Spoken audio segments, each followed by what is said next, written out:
La fourchette n'a jamais atteint mon assiette. J'étais en train d'attraper les carottes rôties quand la voix d'Alicia a brisé le léger tintement des verres et les rires discrets autour de la table du patio. « Oh, s'il vous plaît. On la laisse rester seulement par pitié. »« Pas parce qu'on l'aime bien », a-t-elle dit en agitant son verre de vin vers moi comme si j'étais la chute. Quelques rires nerveux ont suivi.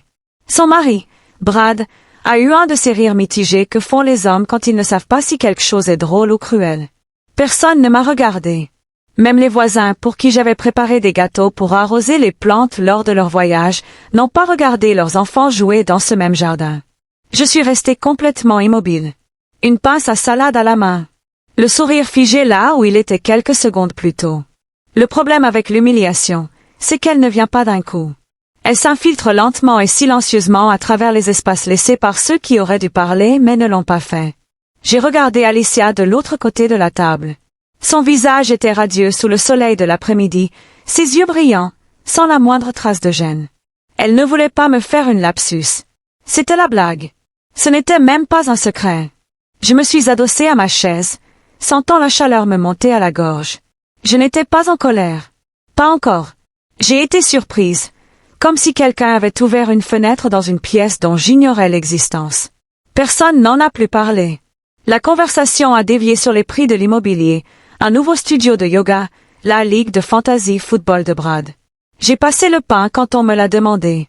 J'ai même ri une ou deux fois de choses que je n'ai pas entendues. Mais plus tard, en débarrassant la vaisselle, seule dans la cuisine, j'ai passé lentement le doigt sur le bord d'un verre et j'ai pensé, alors, c'est comme ça qu'il me voit. Je n'ai rien dit ce soir-là.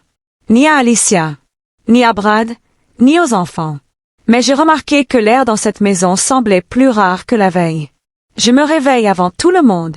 Je le fais toujours. Je prépare les tranches de café, les fruits pour les boîtes à lunch des enfants et je plie le linge que j'ai changé après que tout le monde soit couché. Personne ne me le demande. C'est comme ça que je fais. J'ai toujours pensé qu'une cuisine propre et un petit déjeuner chaud en disent plus que des mots. Quand Alicia descend, j'ai déjà essuyé les plans de travail et nourri le chien. Elle me regarde à peine en prenant son smoothie dans le frigo. « Merci », dit-elle, « mais c'est au mixeur, pas à moi. J'emmène les jumeaux à la maternelle 3 jours par semaine. Je paie la moitié des courses, même si je ne mange que des toasts et du café la plupart du temps. Je remplis le distributeur d'essuie-tout. Je resserre les boutons des placards. Brad laisse ses chemises de travail en tas près de la porte. Je les accroche. Ils ne demandent rien. Ils ne disent pas merci, mais ils ne disent pas stop non plus. Au dîner, ils parlent de projets pour le week-end, d'un concert en ville, d'une dégustation de vin avec les collègues de Brad, mais je ne suis pas mentionnée. Quand je demande si je dois garder les enfants, le samedi soir, Alicia hoche simplement la tête. Non pas par gratitude, mais parce que c'est attendu. Les murs de cette maison sont blancs, lisses et couverts de leurs affaires. Des photos de vacances, des tableaux achetés ensemble, une étagère de livres sur l'éducation des enfants. Aucun signe que j'habite ici. Rien de moi. Pas même dans la salle de bain d'invités. Invité? C'est ce que je suis, n'est-ce pas? Ni une mère, ni une compagne dans cette maison.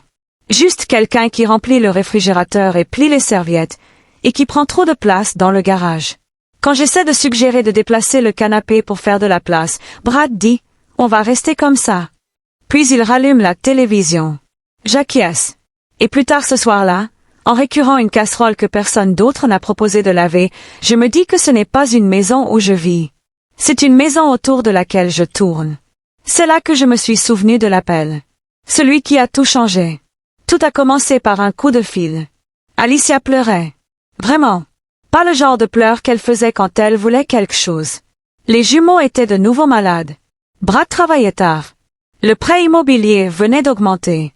Et elle était à bout de souffle. « Tu pourrais venir passer un moment ?» demanda-t-elle. Juste le temps que les choses se calment. Je n'ai pas hésité. Je lui ai dit que je serais là pour le week-end. Ce soir-là, j'ai fait le tour de ma boutique d'antiquités seule, éteignant les lumières une à une. Roswell Antique était à moi depuis près de 20 ans. Il ne s'agissait pas seulement de meubles et d'horloges. C'était des soins de la mémoire et une centaine d'histoires enveloppées de dentelles et de bois poli. Mais je savais qu'il était temps. Les affaires avaient ralenti. J'avais de plus en plus mal aux mains chaque hiver. Et voilà que ma fille demandait de l'aide. Alors je l'ai vendue discrètement. Je n'ai pas pleuré. Je me suis dit que je faisais quelque chose de bien. Quelque chose de plus important. Quand ils ont trouvé une maison plus proche du travail de Brad, j'ai proposé mon aide. Non pas par culpabilité. Non pas parce qu'ils me le demandaient, mais parce que je ne voulais pas être la femme qui vit dans la chambre d'amis de sa fille sans rien offrir. Je leur ai donné près de la moitié de la compte. Laissez-moi voler de mes propres ailes, avais-je dit. Alicia avait souri. Bien sûr, maman. Tu auras toujours une place chez nous. Mon nom n'était pas sur le titre de propriété, juste une erreur administrative, avait-elle dit. J'ai laissé tomber. Mais j'ai quand même contacté mon ancien notaire. J'ai fait enregistrer ma part légalement par un accord tacite. 38%. Juste assez pour me rappeler que je n'avais pas complètement disparu. À l'époque, la maison semblait pleine de promesses. J'ai fait des muffins à la cannelle le premier matin. Brad m'a même complimenté pour mon café. Les jumeaux se sont disputés pour savoir qui aurait le droit de s'asseoir sur mes genoux. Je croyais que nous construisions quelque chose ensemble. Mais maintenant, des années plus tard, je ne sais plus si ce coup de fil était dû à mon besoin ou simplement à ce que je pouvais donner. Et ce que j'ai entendu ensuite allait le confirmer douloureusement. Je pliais du linge quand Ethan est entré, traînant son pantalon de pyjama dinosaure sur le sol. Il s'est assis au bord du lit, se balançant, et a demandé d'une voix douce et naturelle. Seul un enfant de 6 ans peut s'en sortir avec grand-mère. Pourquoi vis-tu ici si personne ne t'aime? Je n'ai pas bronché. J'ai souri et j'ai dit, qui t'a dit ça? Il a haussé les épaules. Personne. Maman dit juste que tu es toujours dans le chemin. J'ai hoché la tête, lissé lentement un t-shirt et lui ai dit d'aller se laver pour le dîner. Mes mains se croisaient sans cesse, mais j'avais un creux dans la poitrine. Les enfants ne mentent pas. Ils répètent ce qu'ils entendent quand les adultes pensent qu'ils sont couchés. Plus tard dans la soirée, alors que je passais devant la porte entr'ouverte du bureau, j'ai entendu Alicia au téléphone. Sa voix était basse et tendue. Non, elle ne paie pas de loyer. Elle n'a rien à payer. On est presque ses aidants à ce stade. Un silence, puis un rire. C'est épuisant. Je n'ai pas bougé. Je suis resté planté dans le couloir, à fixer le mur comme s'il avait quelque chose de nouveau à offrir. Je suis retourné dans ma chambre et je me suis assise au bord du lit un long moment, les paumes à plat sur la couverture. Je n'étais pas en colère. J'étais effacée. Le lendemain matin, j'ai retrouvé un de ces vieux carnets que j'utilisais au magasin, des pages de couverture en cuir souple qui sentaient légèrement la poussière et le cèdre. J'ai recommencé à écrire, non pas pour m'emporter, non pas pour consigner mes griefs, mais pour me rappeler qui j'étais avant qu'il ne commence à parler de moi comme d'un fardeau. J'ai écrit sur le magasin, sur le rire de mon mari, sur la fois où j'ai appris à Alicia à polir un miroir en laiton sans le rayer. J'ai écrit jusqu'à en avoir les doigts crispés. Il pouvait parler tant qu'il voulait, je n'oublierai pas. J'ai refermé délicatement le journal et l'ai rangé dans le tiroir à côté de mon lit, juste à côté du dossier que je n'avais pas ouvert depuis des années. Mais ce soir-là, quelque chose m'a attiré vers lui. Il était tard. La maison avait pris ce rythme feutré qui n'arrive qu'après le coucher.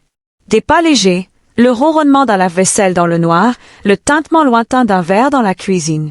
Je revenais du brossage de dents quand je me suis arrêtée devant le bureau. La porte n'était pas complètement fermée. Elle ne l'avait jamais été. J'ai entendu la voix d'Alicia, fatiguée mais aigre. Je ne sais pas. De toute façon, elle ne sera plus là pour longtemps. Personne n'a répondu. Peut-être était-elle au téléphone. Peut-être se le disait-elle à voix haute. Quoi qu'il en soit, c'est tombé exactement comme elle le voulait. Je n'ai pas bougé.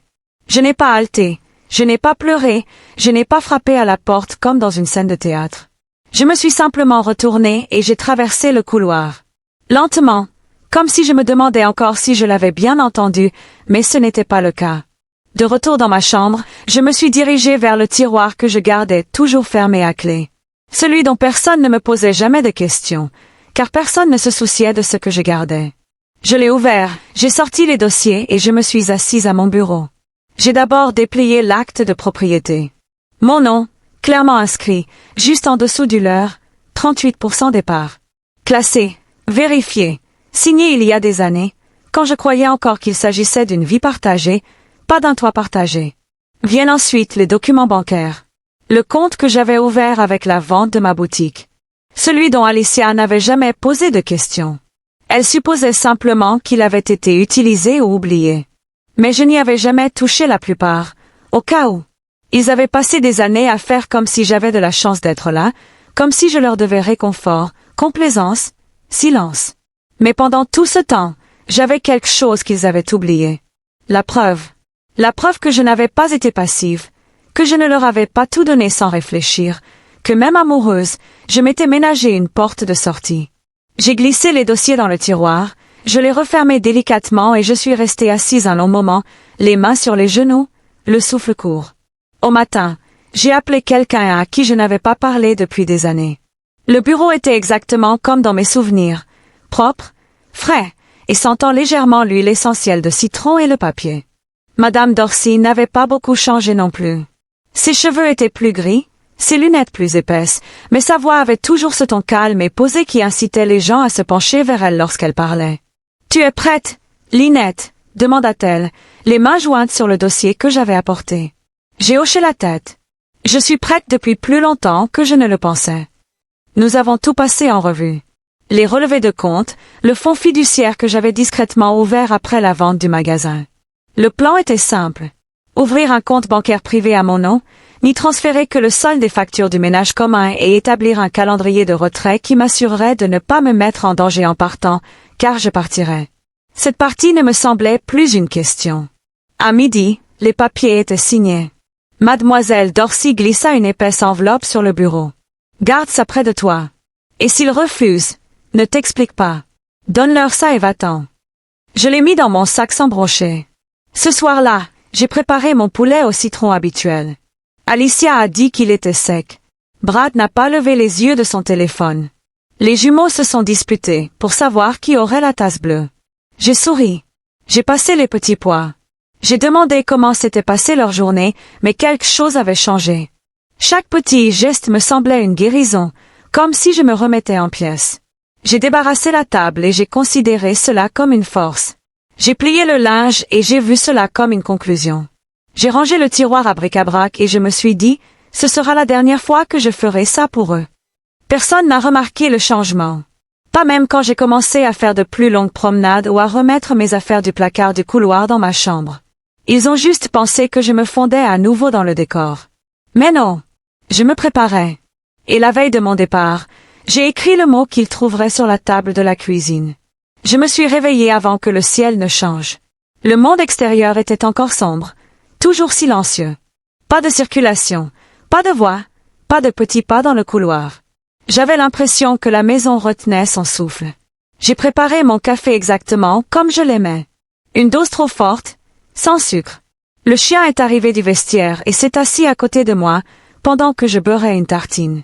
Je l'ai nourri, je lui ai gratté derrière les oreilles et je lui ai murmuré au revoir. Il remua la queue une fois, puis retourna s'asseoir sur son coussin sans un bruit. Dans ma chambre, les valises attendaient près de la porte, soigneusement emballées 2 nuits plus tôt. Juste l'essentiel, vêtements, produits de toilette, une photo encadrée de mon mari et mes journaux intimes. Tout le reste pouvait être laissé derrière. Plus rien dans cette maison ne m'appartenait. J'ai glissé l'enveloppe de Madame Dorsey dans la poche extérieure de mon sac. Non pas que je m'attendais à une dispute, mais parce que je savais comment les gens réagissent quand ils réalisent enfin qu'on ne les attend plus. Avant de partir, j'ai traversé la cuisine une dernière fois. J'ai redressé une chaise, plié un torchon, puis j'ai sorti une feuille de papier vierge et j'ai écrit les mots sans hésiter. Maintenant, c'est mon tour. Sans signature, sans explication. Je l'ai laissé au centre de la table, juste entre la salière et la poivrière. J'ai refermé la porte d'entrée sans bruit derrière moi. Le soleil n'avait pas encore atteint les arbres, mais les premières touches de rose commençaient à s'étendre dans le ciel. J'ai respiré un air pur et pur, un air libre, et pour la première fois depuis des années, je me suis sentie en apesanteur. Personne ne savait que j'étais partie. Pas encore. Mais il le ferait. Et le temps qu'ils lisent ce mot, j'aurais déjà traversé la ville, en route pour les keys et le contrat, attendant avec mon avocat, prêt à encaisser ce qu'il prétendait toujours ne pas m'appartenir. Alicia a appelé le lendemain après-midi. Je n'ai pas répondu.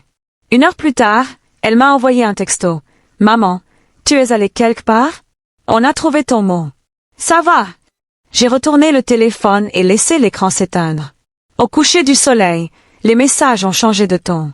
Plus saccadé. Pourquoi notre compte bancaire est-il gelé? Pourquoi fais-tu ça sans rien dire? Puis le nom de Brad est apparu sur l'afficheur. Je l'ai ignoré aussi. Le surlendemain, la lettre de Madame Dorsey serait arrivée certifiée, tamponnée comme indéniable. Elle expliquait mon intention de vendre ma part de 38% de la maison, légalement enregistrée. Ils avaient 60 jours pour me racheter ou préparer la vente. C'est le principe d'une clause de surendettement. Elle se construit discrètement, puis éclate d'un coup. Ils n'avaient pas lu les petits caractères, mais moi, si.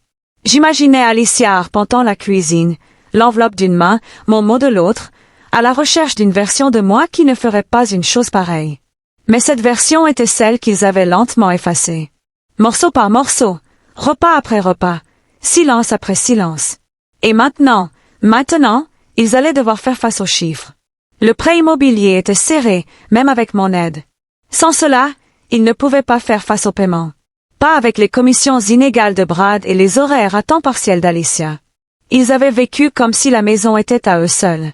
Mais les documents ne correspondaient pas. Je ne voulais pas de leur maison.